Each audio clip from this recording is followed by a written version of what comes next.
Hi, my name's Kevin Hicks. Welcome to the History Squad. Now, jesters in history, they weren't just people who wore funny hats or were there to make the king laugh. Many of them were fine musicians, storytellers, comedians, jugglers, acrobats, most importantly, companions.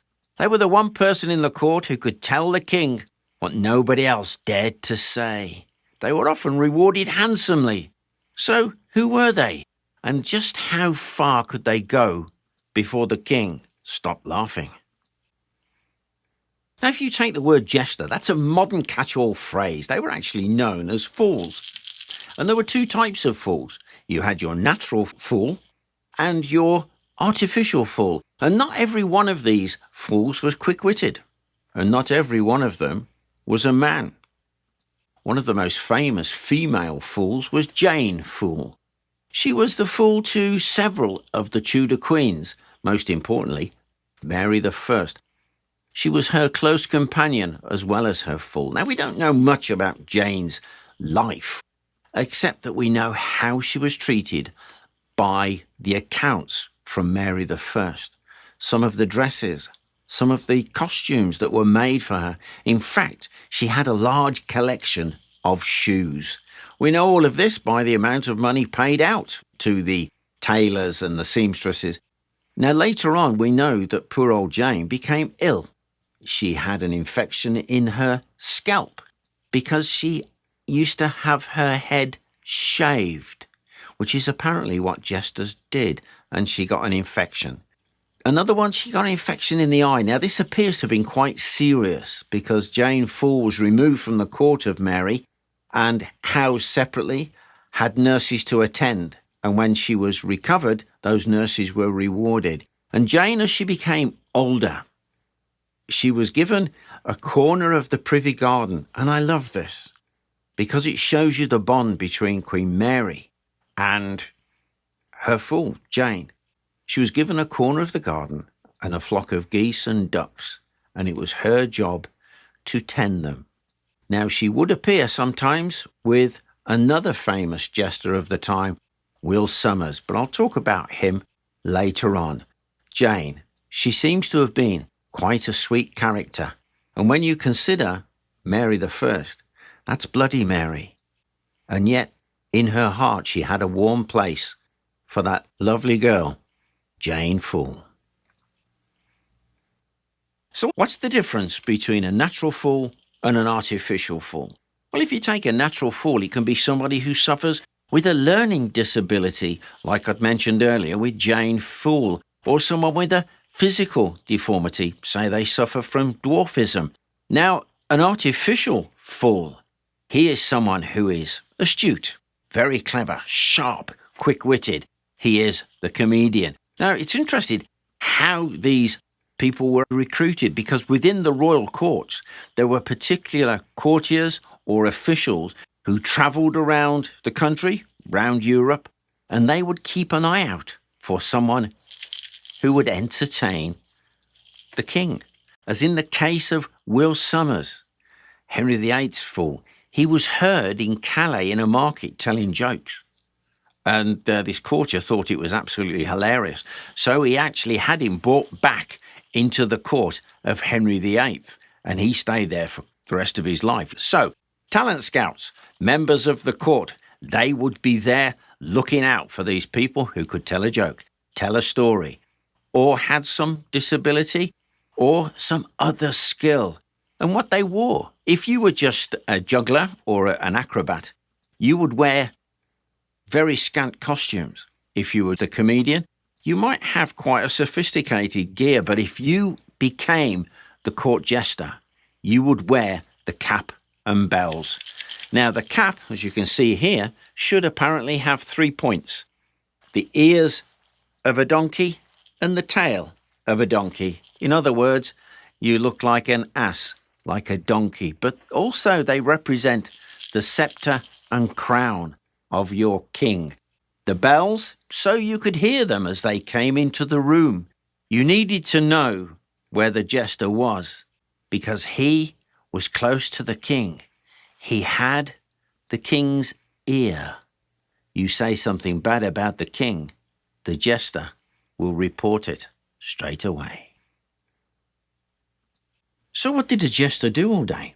Yes, they entertained at meal times and at feasts, of course they did. And during the leisure time in the day, they would be moving in and out of the palace, entertaining as they went, their bells jingling their presents. They would play music. They would tell jokes. They would be very witty. The boy stood on the burning deck. His lips were all a-quiver. He gave a cough, his leg fell off and floated down the river. They would also have witty conversations. These would be pleasant people to be around, and they would travel with their household. But if the jester becomes the personal companion to the monarch, for instance, the king, his very presence in the court is just as important as his performance. You see, now his job is not to entertain the court. His job is to make the king smile and bring comfort to him. But what was a fool paid? Well, if you were a courtly jester, one of the king's companions or that kind of thing, you weren't paid a wage as in every week you were given a bag of money. No, you were paid with your accommodation, your clothing, your livery, and also with gifts. But if you were a jester, a fool in a low-status house, you might hold the position as a servant. But if you are mistreated, that master of yours has to be careful, because you will be holding some of the household secrets. And if he upsets you and you leave, you could give away the secrets to the enemy. It's great, this, isn't it? But there were some rare cases where courtly jesters or fools became very wealthy. You take the case of Henry II, King of England. His fool, Roland the Farter. He was the king's fool, only performed for the king. Specifically, he performed at Christmas in the court. It was called the Saltum Siffletum Petum. A jump, a whistle, and a fart, all done at once as he cartwheeled across the hall. King Henry II was so delighted with this performance, he rewarded Roland with a house and 99 acres of land in Suffolk. In fact, the king so much enjoyed Roland's performances that he gave him an extra 110 acres of land in Suffolk. He must have really made that king laugh so much. But did you know Roland was in the Navy? And when the wind wouldn't blow and the ship wouldn't go, they got Roland the Farter to start her. Actually, that bit's not true. It's a joke. I don't think he was ever in the Navy. So you've got to ask yourself, why did a monarch need a fool? Well, of course it was for entertainment, but it's, as I've mentioned before, companionship, familiarity. Ironically, your fool could become your closest companion as the king, even your friend. And your fool, on your behalf, could mock other courtiers. His humour could make criticism more palatable, and a fool could tell the king the hard truth. One example is Philip VI of France. His fool, his jester, told him about the French disaster, the defeat at the Battle of Sluys. But he didn't come out and say, "Oh, we've been defeated." He says, "Those English sailors wouldn't jump overboard. Cowards, not like the brave Frenchmen," ironically. But fools could sometimes overstep the mark. Take the case of Archibald Armstrong. I believe he was a Scot. He was eventually expelled from the court of Charles I. He was notorious for insulting courtiers. But it wasn't until he insulted Archbishop Laud that he was expelled. You see, Archibald really disliked the Archbishop, and he was reported to have said, in the presence of Archbishop Laud, "Great praise be given to God, and little laud to the devil."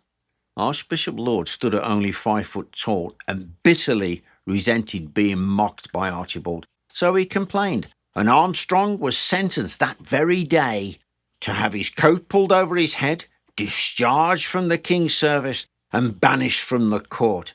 Armstrong went on to settle in London. He became a money lender. He had many complaints levelled against him for his sharp practice.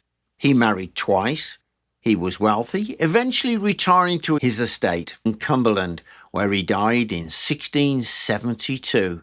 And interestingly, he was buried on April the 1st. or Fool's Day.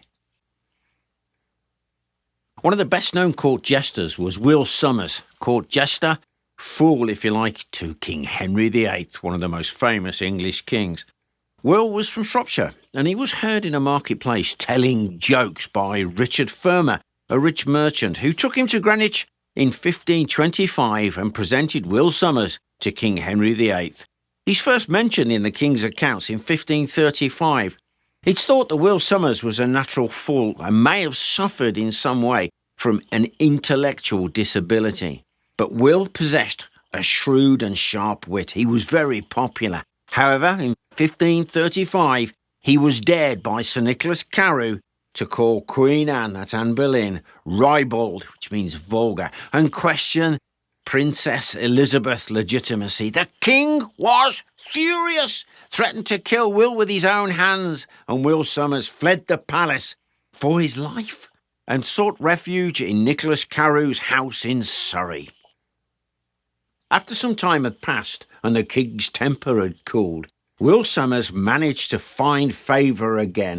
It seems that Will was the only one who could help soothe the king's temper when he was stressed. In fact, Will Somers became the closest companion to Henry VIII, and he would go on to spend around 20 years as the king's fool, spending a lot of time in the king's private chambers, talking, telling stories, jokes, and later, when the king suffered ulcerated leg pain, it was only Will Somers who could lift his spirits. So close to Henry VIII that he was able to get compensation for his uncle, who had been ruined by the enclosure of the common land.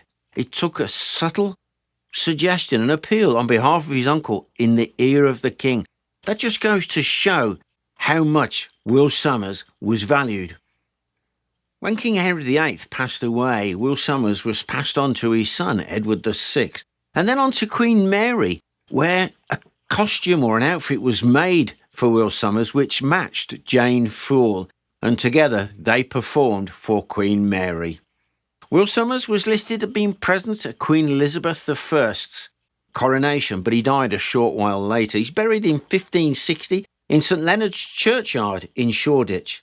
Ironically, Shakespearean actors would later be buried in that very churchyard. Some of them would have indeed played the part of Will Somers. So jesters weren't what they always appeared to be in Hollywood. Those fools, especially natural fools, were taken into the household of the queen or of the king, and they had the kind of access to the monarch that no one else would have. Yes, they entertained, but they were also companions, sometimes critics. But most importantly, these fools were also friends. Well, I hope you enjoyed that film of ours about the jesters. If you did, like, share and subscribe. And if you'd like to support the channel further, have a look at joining our Patreon community. The link is in the description. And indeed, this particular film about the jesters was a patron-voted subject. Now, before I leave, a quick shout out to some of our Patreon members. We have Stuart Laycock, Peter H, and Liam Lilly. Hey guys, thanks a million. Bye for now.